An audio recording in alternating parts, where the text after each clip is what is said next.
ద్వితీయోపదేశకాండము 33వ అధ్యాయము. దైవజనుడైన మోషే మృతినొందక మునుపు అతడు ఇశ్రాయేలులను దీవించిన విధమిది. అతడిట్లనెను: యెహోవా సీనాయి నుండి వచ్చెను, శేయీరులో నుండి వారికి ఉదయించెను. ఆయన పారాను కొండ నుండి ప్రకాశించెను. వేవేల పరిశుద్ధ సమూహముల మధ్య నుండి ఆయన వచ్చెను. ఆయన కుడిపార్శ్వమున అగ్నిజ్వాలలు మెరయుచుండెను. ఆయన జనములను ప్రేమించును. ఆయన పరిశుద్ధులందరూ నీ వశమునుందురు. వారు నీ పాదముల యొద్ద సాగిలపడుదురు. నీ ఉపదేశమును అంగీకరింతురు. మోషే మనకు ధర్మశాస్త్రమును విధించెను. అది యాకోబు సమాజ స్వాస్థ్యము. జనులలో ముఖ్యులను ఇశ్రాయేలు గోత్రములను కూడగా అతడు యెషూరూనులో రాజు అయెను. రూబేను బ్రతికి చావకయుండునుగాక.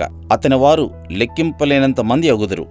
యూదాను గూర్చి అతడిట్లనెను: యెహోవా యూదా మనవి విని అతని ప్రజల యొద్దకు అతని చేర్చుము. యూదా బాహుబలము అతనికి చాలునట్లు చేసి అతని శత్రువులకు విరోధముగా నీవతనికి సహాయుడవై యుందువు. లేవీని గూర్చి ఇట్లనెను: నీ తుమ్మీము, నీ ఊరీము నీ భక్తునికి కలవు. మస్సాలో నీవు అతని పరిశోధించితివి. మెరీబా నీళ్ల యొద్ద అతనితో వివాదపడితివి. అతడు నేను వానినెరుగునని తన తండ్రిని గూర్చియు తన తల్లిని గూర్చియు అనెను. తన సహోదరులను లక్ష్యపెట్టలేదు. తన కుమారులను కుమారులని ఎంచలేదు. వారు నీ వాక్యమును బట్టి నీ నిబంధనను గైకొనిరి. వారు యాకోబునకు నీ విధులను, ఇశ్రాయేలునకు నీ ధర్మశాస్త్రమును నేర్పుదురు. నీ సన్నిధిని ధూపమును, నీ బలిపీఠం మీద సర్వాంగ బలిని అర్పించుదురు. యెహోవా అతని బలమును అంగీకరించుము. అతడు చేయు కార్యమును అంగీకరించుమి. అతని విరోధులను, అతని ద్వేషించువారును లేవకుండునట్లు వారి నడుములను విరగగొట్టుము. బెన్యామీను గూర్చి ఇట్లనెను: బెన్యామీను యెహోవాకు ప్రియుడు. ఆయన యొద్ద అతడు సురక్షితముగా నివసించను. దినమెల్లా ఆయన అతనికి ఆశ్రయమగును. ఆయన భుజముల మధ్య అతడు నివసించను. యోసేపును గూర్చి ఇట్లనెను: ఆకాశ పరమార్థముల వలన, మంచు వలన, క్రింద కృంగియున్న అగాధ జలముల వలన, సూర్యుని వలన కలుగు ఫలములోని శ్రేష్ఠ పదార్థముల వలన, చంద్రుడు పుట్టించు శ్రేష్ఠ పదార్థముల వలన, పురాతన పర్వతముల శ్రేష్ఠ పదార్థముల వలన, నిత్య పర్వతముల శ్రేష్ఠ పదార్థముల వలన, సంపూర్ణముగా ఫలించు భూమికి కలిగిన శ్రేష్ఠ పదార్థముల వలన యెహోవా అతని భూమిని దీవించును. పొదలోనుండిన వాని కటాక్షము యోసేపు తలమీదికి వచ్చును. తన సహోదరులలో ప్రఖ్యాతి నొందిన వాని నడినెత్తి మీదికి అది వచ్చును.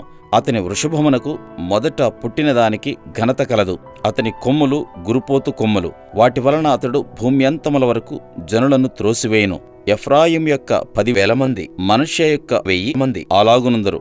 జబూలూను గూర్చి ఇట్లనెను: జబూలూను, నీవు బయలువెళ్ళు స్థలమందు సంతోషించుము.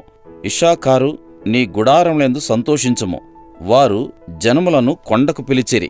అక్కడ నీతి బలులనర్పింతురు. వారు సముద్రముల సమృద్ధిని, ఇసుకలో దాచబడిన రహస్య ద్రవ్యములను పీల్చుదురు.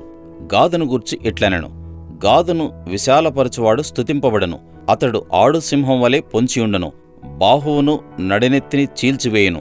అతడు తన కొరకు మొదటి భాగము చూచుకొనెను.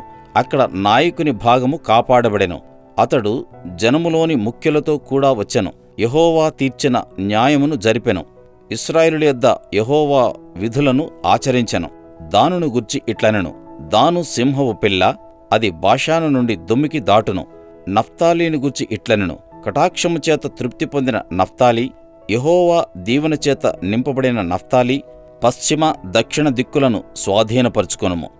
ఆషేరును గూర్చి ఇట్లనెను: ఆషేరు తన సహోదరుల కంటే ఎక్కువగా ఆశీర్వదింపబడెను. అతడు తన సహోదరుల కంటే కటాక్షమునందును. తన పాదములను తైలములో ముంచుకొనును. నీ కమ్ములు ఇనుపవియు ఇత్తడివినైయుండును. నీవు బ్రతుకు దినములలో నీకు విశ్రాంతి కలుగును. యెషూరూను, దేవుని పోలినవాడెవడనూ లేడు. ఆయన నీకు సహాయము చేయుటకు ఆకాశవాహనుడై వచ్చును. మహోన్నతుడై మేఘవాహనుడగును. శాశ్వతుడైన దేవుడు నీకు నివాస స్థలము. నిత్యముగా నుండు బాహువులు నీ క్రింద నుండును. ఆయన నీ ఎదుట నుండి శత్రువులను వెళ్లగొట్టి నశింపచేయుమనెను. ఇశ్రాయేలు నిర్భయముగా నివసించును. యాకోబు ఊట ప్రత్యేకింపబడును. అతడు ధాన్య ద్రాక్షారసములు గల దేశములో నుండును. అతనిపై ఆకాశము మంచును కురిపించును. ఇశ్రాయేలు, నీ భాగ్యం ఎంత గొప్పది! యెహోవా రక్షించిన నిన్ను పోలినవాడెవడు? ఆయన నీకు సహాయకరమైన కేడెము, నీకు ఔన్నత్యమును కలిగించు ఖడ్గము. నీ శత్రువులు నీకు లోబడినట్లుగా వారు వేషము వేయుదురు. నీవు వారి ఉన్నత స్థలములను త్రొక్కుదువు.